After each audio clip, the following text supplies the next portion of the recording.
Ladies and gentlemen, welcome to Tokyo Ghoul Read. Quite an interesting chapter. Honestly, I didn't think we'd actually get all too much in terms of like development. I thought it'd be kind of more simplistic than this. And then at the beginning of the chapter, it kind of seems like it was going to, and then it's like boom, just hit you with all this dialogue, all this exposition, and I'm like, okay, now we're getting somewhere. We're getting stuff rolling. However, I feel like this is really the calm before the storm, and Ishida loves to do this. He absolutely loves doing this. He'll play out all of these what seems to be happy and emotional moments, and everything's going real well, everything's going smoothly, and then boom, everything just goes downhill rapidly, extremely quickly, and just comes to a crashing halt at the bottom, and everyone's dead. Alright, so as much as I kind of want to see this all unravel in a more positive limelight, I am not expecting Ishida to follow this positivity and how everything is going so smoothly for all too much longer. So by the end of the chapter, it seems like it's going to be a bit more of a struggle than we actually think as well. So, I mean, first and foremost, we get the reunion between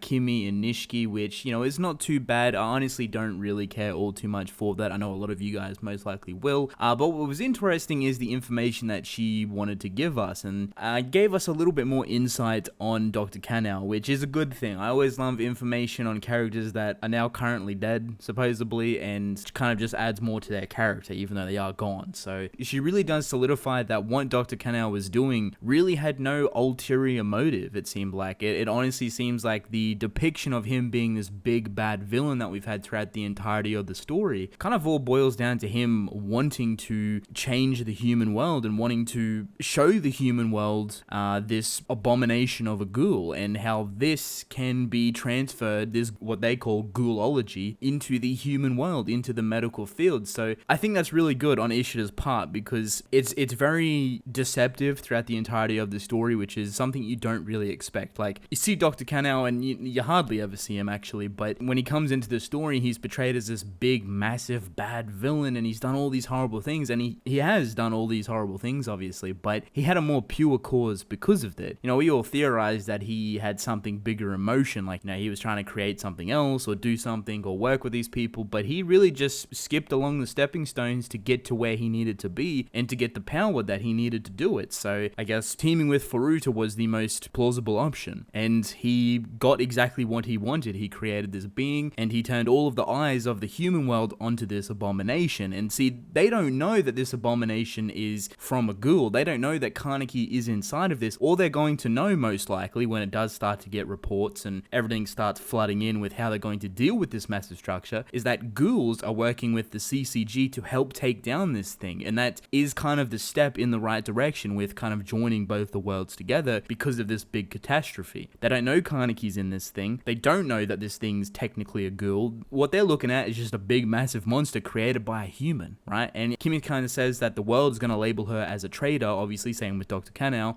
even though he is dead, and she's going to be either imprisoned or killed or whatever, get an extremely harsh sentence. So it's wild when you think about the perspective of what Ishida's trying to go with. He's drawing a completely different attention span, away from ghouls being this massive murderer to this abomination of a thing created by a human, with ghouls helping to defeat it, which works in the long term for the ghouls' obviously overall goal, or at least Kaneki's overall goal, I should say. So it all kind of lines up very uneasily with Kaneki most likely destroying what everyone is building right now, which is still in the early stages of being a theory, but I think Kaneki coming out of this is going to, as usual, change him into something else entirely. It's going to be something that we haven't seen before, and if you think about it, it kind of makes perfect sense. It's kind of been teased for a very long time, like the whole Nameless King thing and everything that's been leading up to it. Him coming out of this and being exactly like he was before he went into it, trying to join the human world and the ghoul world together, not killing humans and not killing CCG detectives. Well, what a lackluster ending. That's lackluster. We don't want that. I take that back. A lot of you want that, but it's most likely not going to happen. That seems a little bit too simplistic, and like I said, the calm before the storm. So once Kaneki comes out of this thing, or,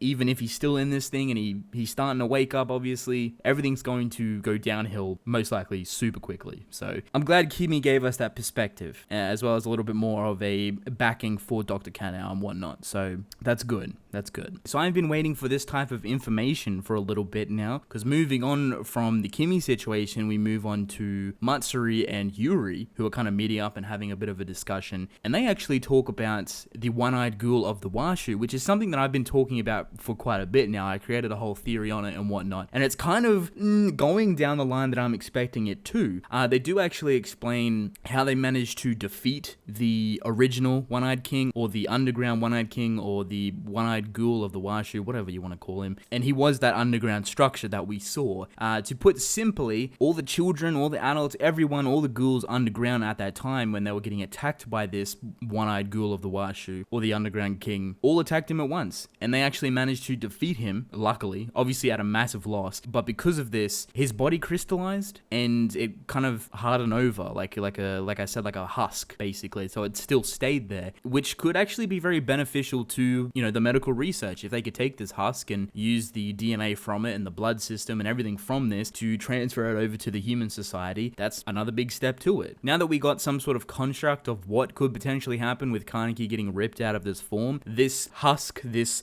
skeleton, this being, everything for it will be kind of stuck in place and kind of solid over, if that makes sense. It won't be alive anymore. In saying that, we did find out the weaknesses also for what Kaneki is, or at least what the underground king's weaknesses was, and that was the eyes on his body. So like we all thought, the eyes on Kaneki's body is going to be his biggest weakness, and they basically have to go through and destroy each individual piece, because that's kind of like the highest concentration of RC cells and the Kakaho and everything, technical mumbo jumbo, and that's going to be the way to defeat Kaneki. But they ran into a problem. They don't know how to actually find Kaneki's original body. Like, how do they find this small body in this massive percentage of a big haystack? So I'll get onto that in a sec. I do want to mention the V organization has also come back into the picture. They actually attacked Mayurade and Yuri and whatnot, which is rather interesting. They weren't very aggressive about it, if that makes sense. Like, they did obviously try and kill Mayurade and like everyone else that was in this little conversation, this little meeting, but they only attacked once and then backed completely off. So I'm not sure if it was a warning or a threat, or if they were trying to stop the information from spreading. I'm not entirely sure, right? I do want to say that it's most likely something to do with the one-eyed ghoul of the WASHUU, or the underground king, whatever you want to call him, and what they're trying to achieve. So the V organization is coming out to play. They're making their moves. I'm not sure what their motive is, but we're most likely going to get it soon, and I'm very excited for that. Now, before I get onto the final bit, conversation between Hide and Toka, which is rather good, I do want to mention that this is most likely the final arc. If you guys haven't guessed already, it really does seem like this is the final stretch for Tokyo Ghoul and the entirety of the story. I don't think part 3 is going to be a thing. There's always the possibility for it. If Ishida stopped the story with Kaneki coming out of the dragon form and maybe him disappearing or killing a bunch of people, I don't know.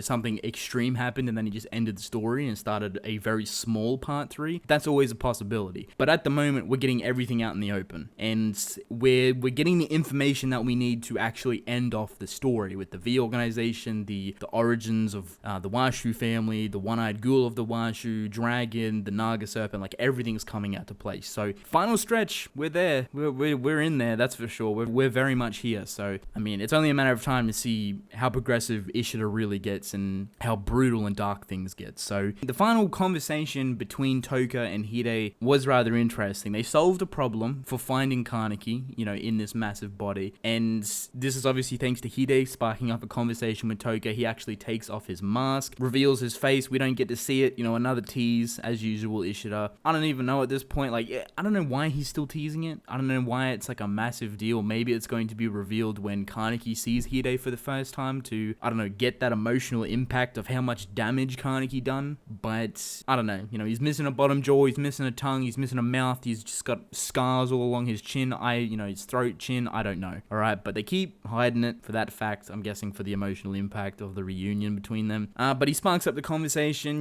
How'd Kaneki go with the marriage and the child, and what's going on with this? When did you realize that you fell in love with him? And it was kind of a nice little bittersweet moment. It was a nice little happy moment in this very turmoil stage of development. And then he triggers something for Toka. He says, "Did he get you a ring? Where's the ring?" Funny enough, Kaneki has the ring that Toka gave him. Just like everyone thought this was going to come into play. A lot of people thought Toka had the ring and that she was going to show Kaneki to bring him back. But now they can actually pinpoint where Kaneki is using the ring. I don't know if they're just going to whack out a massive metal detector or just beep, beep, beep, beep, beep, trying to look for him, but it's a direction. It's a start. Unfortunately, however, Kaneki's waking up. And we got a nice crack of an eye opening right at the end, and it's not going to be as easy as they think. So, once again, a brilliant chapter, a lot of developments, a lot of stuff coming out every single week. Ishida gives us these phenomenal chapters. God damn it. I love it. I am very excited to see how this all unravels, and I am curious to see how quickly this all goes downhill, and if it does go downhill, obviously. So let's wait and see. With that being said, I want to thank you all for watching, but I'm actually going to end the video off here. Hope you guys enjoyed. Don't forget to subscribe. I greatly appreciate it. Let me know your thoughts in the comment section below, and I'll catch you guys in the next video.